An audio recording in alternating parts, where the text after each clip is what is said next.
여러분 안녕하세요. 1월 7일 셀트리온 방송을 시작하겠습니다. 간밤에 미국 증시가 강한 반등이 나왔어요. 다우 2.13, 나스닥이 2.56, S&P가 2.28. 강한 반등이 나왔는데요. 이슈가 있었습니다. 자, 보면은요. 드디어 금리 인상 약발이 다해가나 기대감에 미국 증시가 2% 상승하였다. 그러면서 임금 상승세가 둔화가 되면서 미국 증시가 반등에 나왔던 부분이죠. 지금 포커스는 고용 지표 중에서 임금 상승률이 둔화가 되고 있다라는 부분을 언급하고 있습니다. 내용을 좀 볼게요. 시간당 임금은 전월보다 0.3% 올라 전달의 0.4%보다 상승보다 둔화했고 전년 대비로는 4.6% 상승해 전달의 4.8%에서 하락했다. 자, 그래서 뉴욕 증시 전문가들이 투자자들이 임금 상승률이 둔화한 것에 환호했다. 그러면서 물가 상승률이 꺾이는 거 아니야? 자, 고용 중에 임금이 둔화하게 되면 상승폭이 둔화하게 되면 결국은 모두가 신경 쓰고 있는 인플레이션이 연준의 목표치로 이동하는 것을 시사하고 있다는 점이다라고 미디어를 통해서 시장이 반응했다는 점이죠. 그래서 지켜봐야 되겠지만 아직은 미국 증시 기준으로 나스닥이 꺾였다가 요만큼 반등해 있습니다. 제가 오늘 키움증권 영옥문이 점검 중이에요. 밤 11시까지. 그래서 사실 차트를 보면서 언급드리고 싶은데 이상으로 제가 그림을 그려가면서 언급을 드릴게요. 나스닥이 폭락을 해서 요만큼 반등해 있습니다. 기술적인 반등이 제대로 나오기 위해서는 조금 더 해야 되겠죠. 그렇죠? 조금 더 반등폭이 커야 됩니다. 지금은 아직 나스닥 기준으로 시작을 하지 않았습니다. 자, 중요한 건 미 국채 금리가 하루 만에 10년물이 무려 3.56 훅 떨어졌거든요. 볼게요. 4.35% 떨어졌는데요. 보자고요. 4.35인데 훅 떨어졌죠? 3.74에서 3.56으로 훅 떨어졌습니다. 하루 기준이고요. 1개월물로 봐도 떨어졌죠. 3개월물로 봐도 떨어졌는데 고점 4.23에서 그러나 1년 이상으로 보게 되면 아직 고점권에 있고요. 3년으로 보면 더 한눈에 10년으로 보게 되면 거의 끝단에 있습니다. 아직 미국 국채금리, 즉 미국 금리, 시장금리의 대표적인 금리가 미국 국채 10년물입니다. 얘가 조금 더 꺾여야 시장이 안정적인 반응이 나오겠죠. 왜? 금리는 경제 성장률 더하기 물가 상승률입니다. 지금은 경제 성장률이 멈춰 있거나 역성장에 나오거나 찔끔 나오고 이 부분은 멈춰 있는데 물가 상승률이 폭발적으로 일어났죠. 그래서 금리를 어쩔 수 없이 올렸죠. 사실 명분은 물가 상승률. 물가 상승률을 기반으로 해서 금리를 가파르게 올렸습니다. 물가가 상승한 이유가 뭐죠? 다시 한번 코로나 팬데믹으로 인해서 중국이 잠겼습니다. 중국의 전 세계로 나가는 물량과 유통망이 잠기다 보니 전 세계에 병목 현상이 일어나게 됐죠. 두 번째, 우크라이나 병합. 바로 중국이 잠김과 동시에 우크라이나가 바로 가속화가 되게 되면서 식량과 곡창지대와 에너지 가격에 급등이 나왔죠. 여기에 원유에 대한 감산. 이제 중국이 풀려 나가고 있어요. 단계적으로. 자, 그런데 지금 중국이 코로나가 급증하고 있죠. 잠깐만 언급을 하면 중국은 지금 계속해서 풀려고 노력을 할 겁니다. 왜냐하면 대한민국도 하루 확진자가 세계 1위였던 적이 있었죠. 몇십만 명. 미국도 몇십만 명.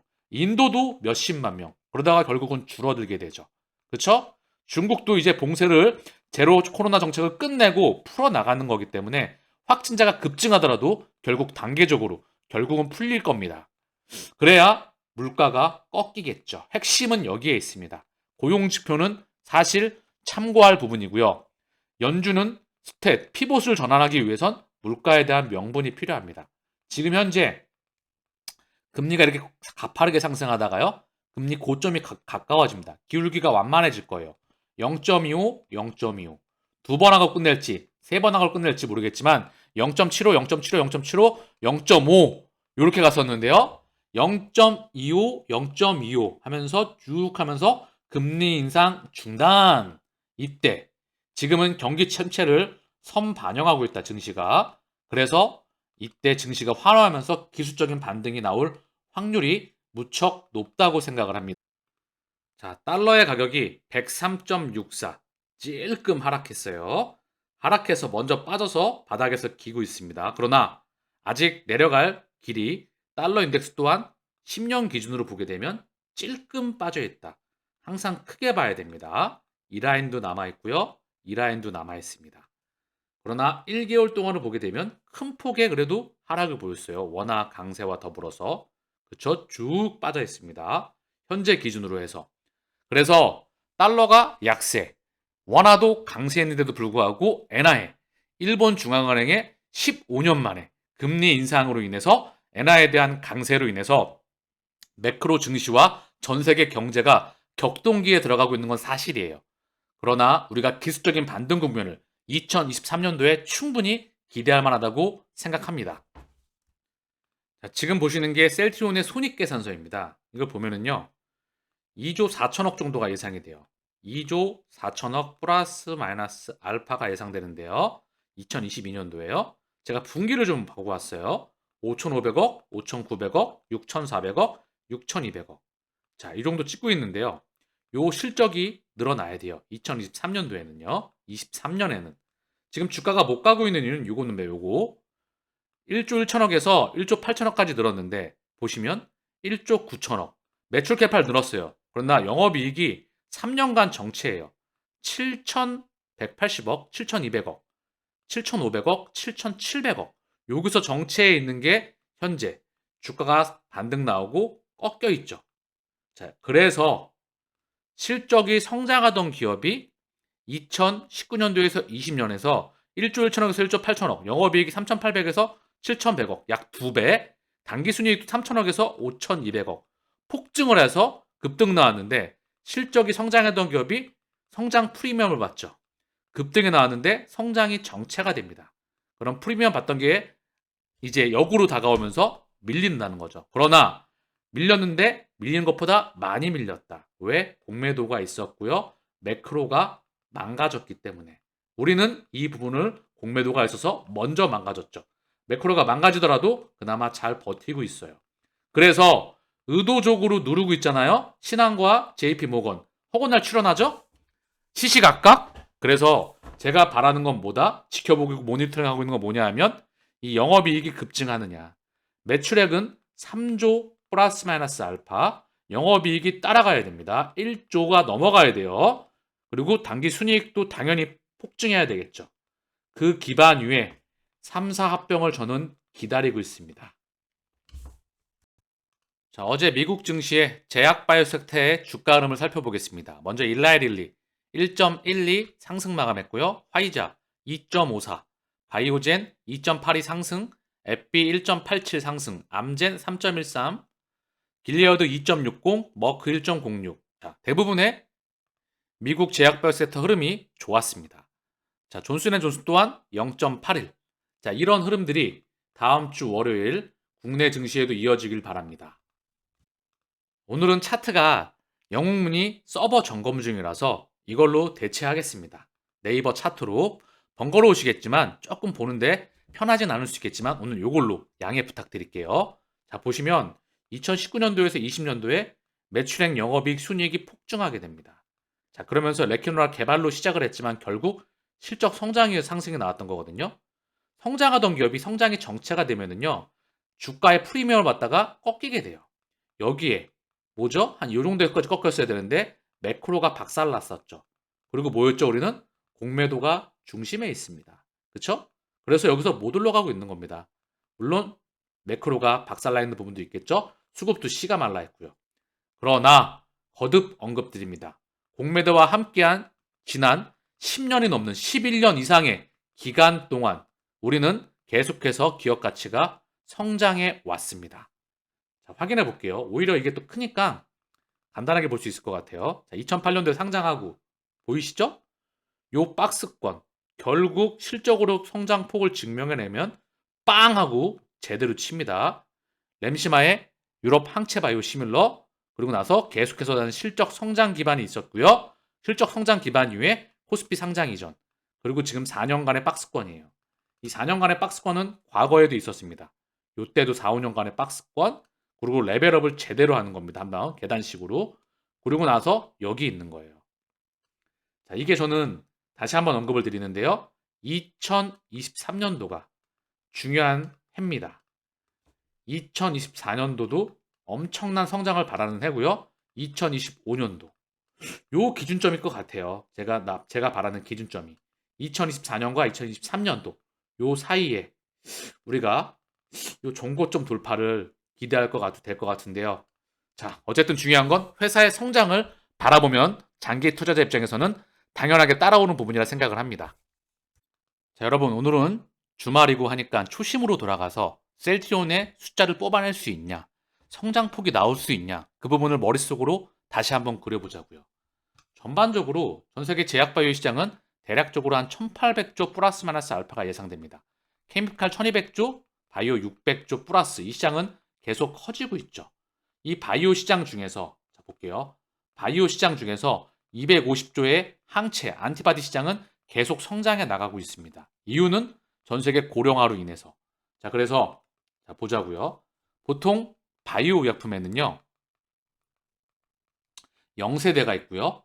1세대가 있고요. 2세대가 있고 3세대가 있습니다. 자, 0세대는 백신이에요, 백신. 자, 그리고 1세대는 제조합 단백질이라고 합니다.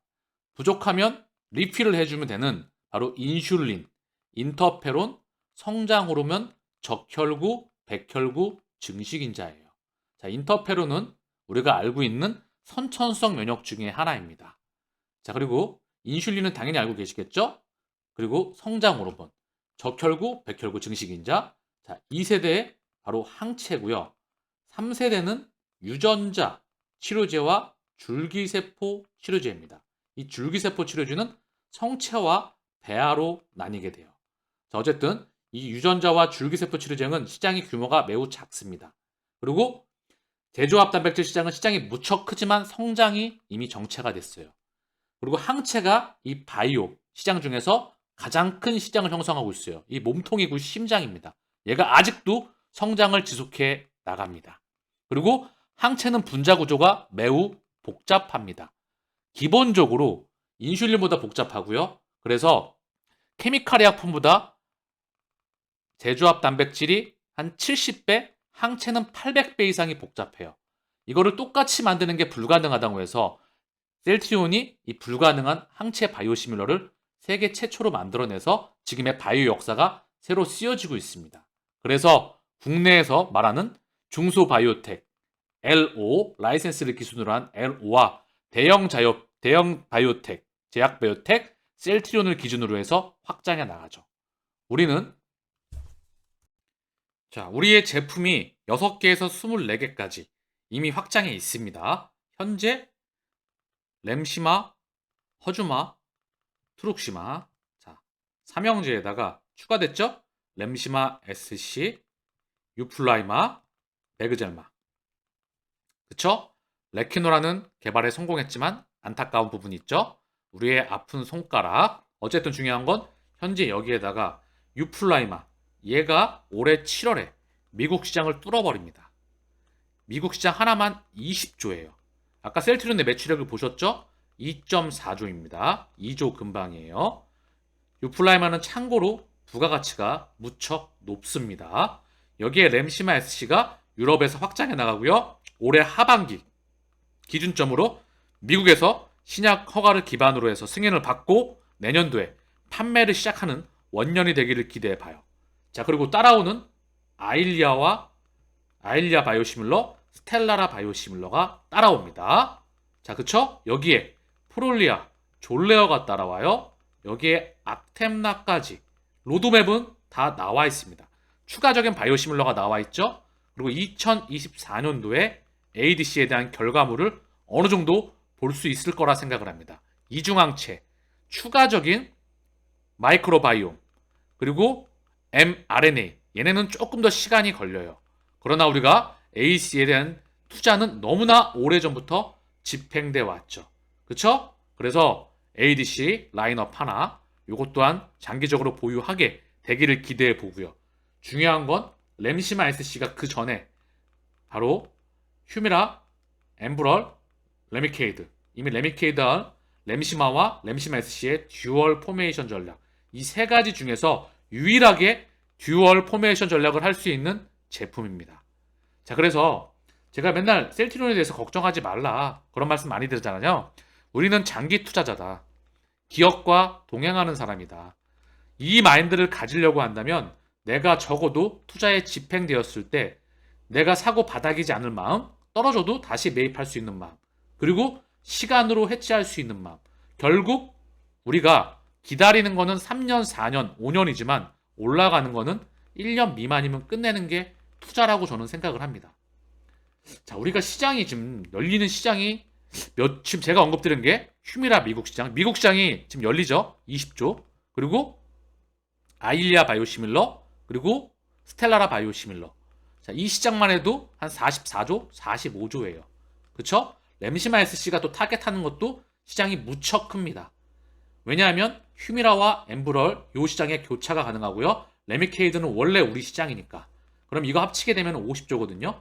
어쨌든 중요한 건 여기와 겹치는 게 있으니까 적어도 그냥 우리 50조 잡자고요. 그냥 편하게. 플러스 마이너스 알파. 자, 그럼 여기서 파일을 몇 프로 갖고 있을까요? 자가면역 질환 이 제품들만 가지고 아일리아, 스텔라까지만 프롤리아, 악탈라, 앞텍나, 졸레오는 말씀드리지도 않았어요. 자, 여기에 우리가 직판과 수율을 완성시켰죠. 원가 경쟁력을 이미 미리 확보했습니다. 흔들릴 이유가 단 1도 없다. 여기에 참고로 셀트리온은 자가면역 질환 시장에 이미 항체 시장의 강자입니다.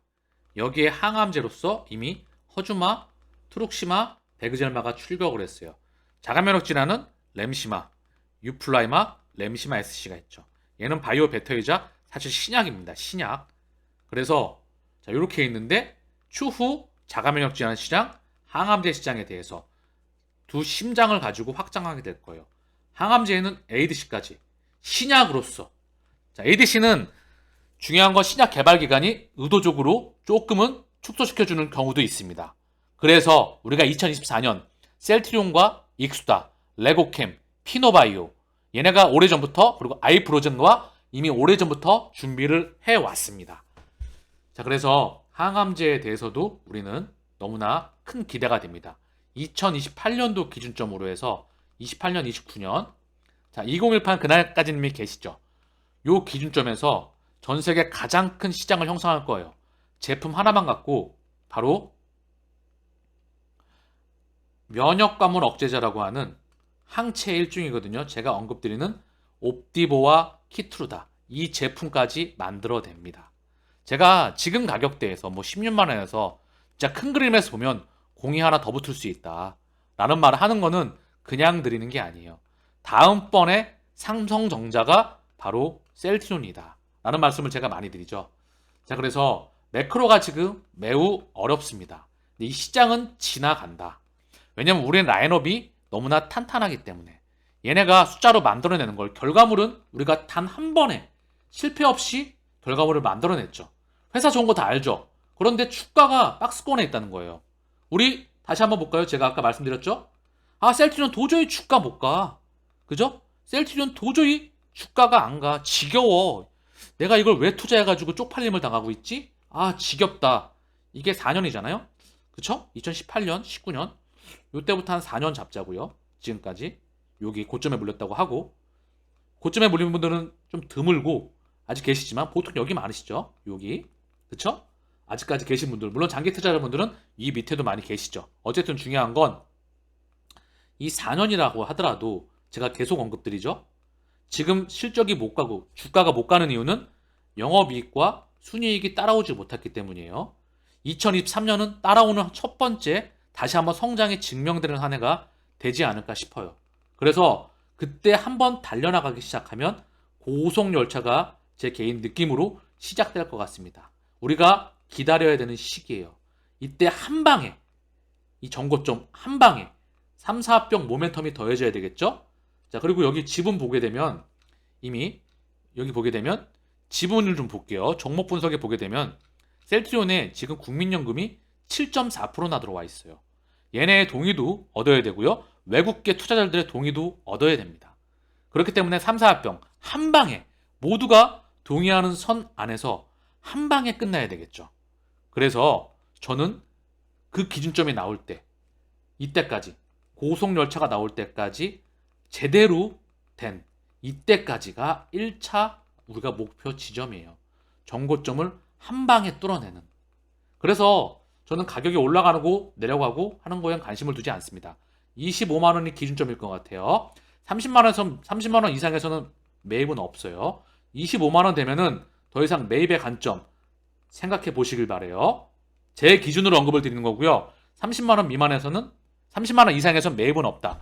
25만 원부터는 조금 긴장을 하셔야 되고요. 요 20만 원 현재 밑에서는 볼 필요도 없어요.